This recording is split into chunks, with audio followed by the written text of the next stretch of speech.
ایک صاحب نے پوچھا کہاں جاتے ہو؟ مولانا صاحب نے پوچھا، مقتدی تھے، جیسے میں کسی سے پوچھ لوں بھائی کہاں جاتے ہو، وہ آگے سے کہنے لگے جی بھینس خریدنے جاتا ہوں۔ انہوں نے کہا آپ یہ نہ کہو کہ بھینس خریدنے جاتا ہوں، آپ کہو جی انشاءاللہ میں بھینس خریدوں گا۔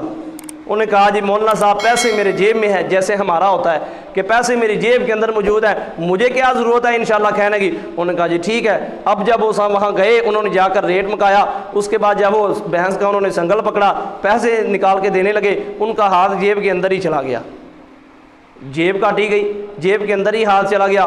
اب وہ بڑا پریشان ہوا، بھینس وہی واپس لے کے آیا، آ کر مولانا صاحب کی خدمت میں حاضر ہوا۔ مولانا صاحب نے پوچھا بھی لے آئے؟ انہوں نے کہا نہیں جی، انشاءاللہ میں یہاں سے گیا، انشاءاللہ میں نے وہاں سودا کیا، انشاءاللہ میں نے بھینس کا سنگل پکڑا، انشاءاللہ میں اس کو پیسے دینے لگا، انشاءاللہ میرا ہاتھ نیچے چلا گیا، اب انشاءاللہ خالی ہاتھ میں آپ کی خدمت میں آ گیا ہوں۔ تو حضرت نے کہا اس لیے میں نے کہا تھا انشاءاللہ۔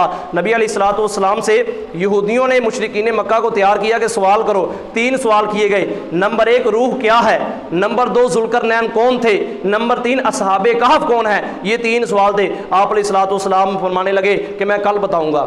کوئی وحی نہیں آئی، فرمایا میں اس سے اگلے دن کل بتاؤں گا، پھر وحی نہیں آئی، فرمایا میں کل بتاؤں گا۔ اسی طرح 13 سے 14 دن گزر گئے، پھر ایک دن نبی علیہ الصلوۃ والسلام فرمانے لگے انشاءاللہ میں کل بتاؤں گا۔ جب انشاءاللہ فرمایا اگلے دن ہی وحی آ گئی، اللہ رب العزت نے فرمایا وَلَا تَقُولَنَّ لِشَيْءٍ إِنِّي فَاعِلٌ ذَلِكَ غَدًا إِلَّا أَن يَشَاءَ اللَّهُ، ہرگز آپ یہ نہ کہیں میں کل کروں گا، بلکہ یہ کہیں انشاءاللہ، اگر اللہ نے چاہا تو میں کل کروں گا۔ تو حسبي ربي جل الله